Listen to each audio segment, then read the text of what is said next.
In 2019, the first 3 parts of a 4-part docuseries called The Trans Train was released in Sweden. The 4th part was released in November of 2021. The series focuses on the exponential growth of girls diagnosed and self-diagnosed with gender dysphoria. It explores the consequences of medicalization, puberty blockers, hormones, and surgery, and it highlights the regrets of those who have attempted to reverse their transition or detransition and their lack of long-term treatment options. In several reports, we've raised the issue of trans care for adolescents, care for those suffering from gender dysphoria, and want help implementing a gender reassignment. After that, several authorities have reviewed the health care given, not least so that those who undergo the care will not regret it later. On the same day our report was broadcast, in October 2019, one of Sweden's most famous trans persons, Alexa Lundberg, told us that she's not sure she would have done her surgeries and hormone treatments today. The 3rd episode features one of the most famous men identifying as trans in the country. The 4th focuses on a child called Leo, a girl suffering extensive health consequences from the long-term use of puberty blockers. The first sign was that Leo's back hurt. It was like a dull ache in his back, the lower back and a bit higher, but he brought it up so seldom that his back hurt. So we didn't think so much about it, at first. But when we asked now and then how his back is, he said, "It hurts constantly."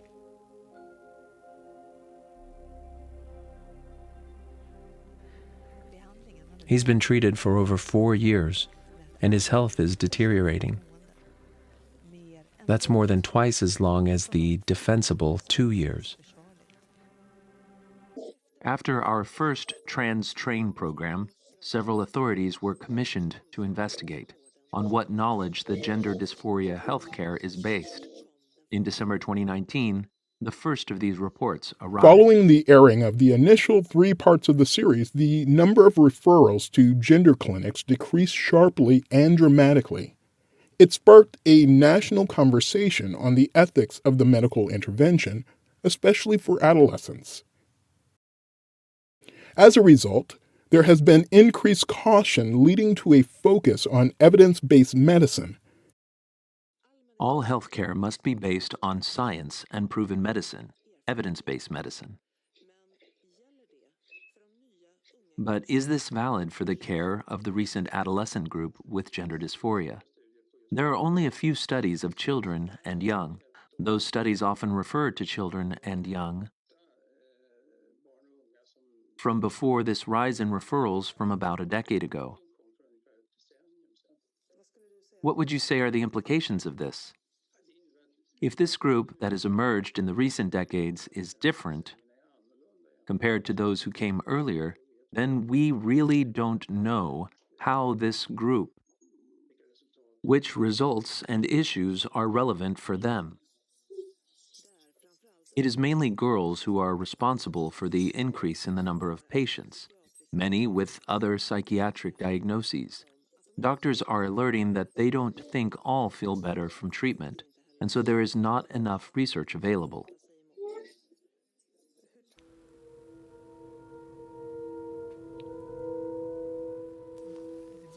The scientific support for the effectiveness of these treatments and the risks of the treatment is relatively weak. How do you feel about treating a fragile, vulnerable patient group with so weak support? I'm very worried about it. And I think I'm not alone in that. The worry comes from the lack of long-term studies, and that the Dutch study alone is not sufficient evidence. It has too few subjects, no control group, and was only done at one clinic. One child is being examined for liver damage. We see children with badly deteriorated mental health after puberty blockers. In total, we've established that in addition to Leo, 12 kids in Stockholm have had side effects or healthcare-acquired injuries from the treatment. A review of the evidence led to a ban on the use of puberty blockers outside a highly regulated trial and an emphasis on increased mental health provisions. In 2020, Finland also reviewed the evidence around the medicalization of gender dysphoria. The review was prompted by concern over the changing characteristics of the growing cohort appearing at gender clinics. Adolescent and female, rather than adult men with pervasive gender dysphoria. There was also concern over the treatment outcomes and the weak evidentiary basis of the Dutch protocol the treatment was based on.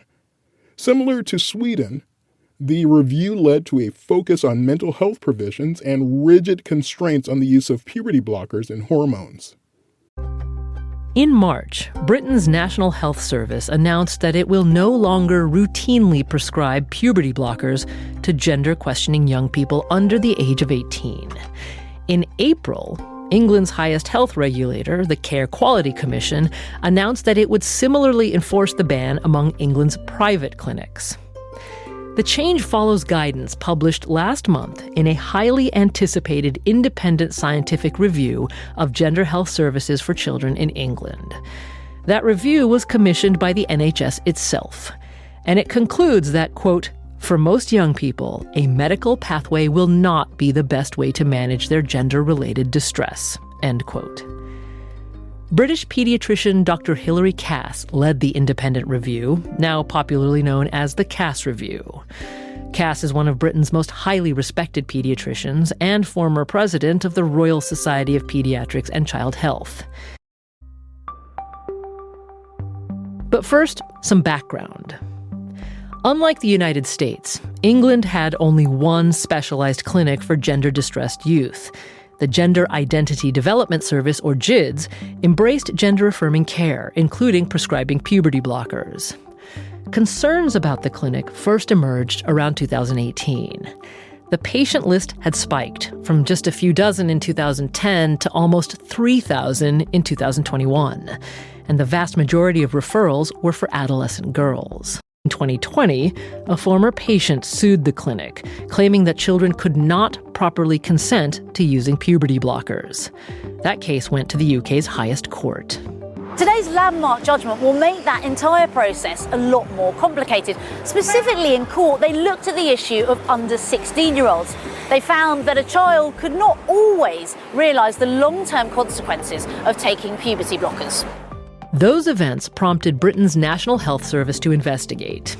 In September 2020, the NHS announced it was commissioning Dr. Hilary Cass to lead a large independent review of services for gender-questioning children. The review would look specifically at the quality of medical evidence justifying the use of puberty blockers and cross-sex hormones in gender-distressed young people. Well, last month, after 3.5 years of investigation, the Cass Review published its findings. The review concludes that the evidence base for medicalized care is, quote, poor quality, quote, inadequate, and, quote, not reliable. I questioned Dr. Cass extensively about exactly how her review team came to these conclusions. You'll hear her speak a lot about her team's systematic review of all available studies worldwide on youth gender distress. Systematic reviews are part of medical practice. They involve finding every relevant study in a particular topic, then re-examining the study's methodologies, the type of research and duration of the research, and scrutinizing the validity of the study's results. The reviews then synthesize those results to measure the overall robustness of the evidence base for the area of medicine under consideration. And that's why systematic reviews are considered one of the gold standards in medicine. The Cass team evaluated more than 300 papers and surveys that encompass studies of more than 113,000 children from 18 countries. It is the world's largest systematic review on this topic to date. With that in mind, I began by asking Dr. Cass to describe what her team's review found about the quality of evidence for using puberty blockers and cross-sex hormones in gender-distressed young people. Well, the quality was disappointingly poor, and there's a number of reasons for that.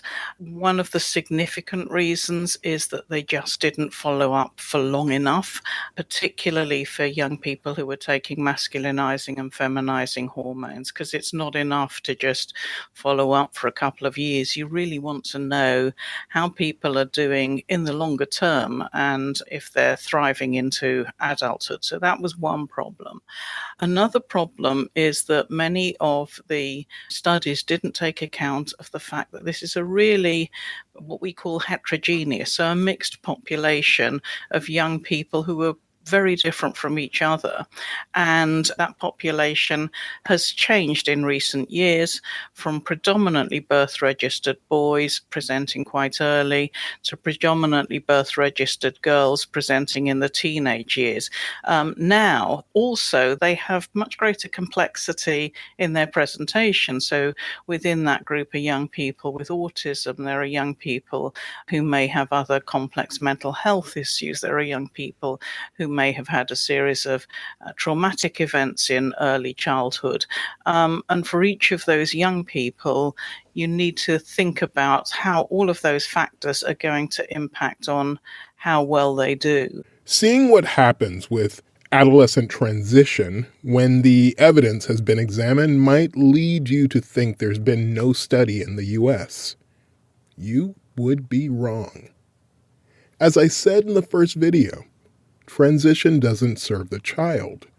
In part 3, I'll look at the people it does serve.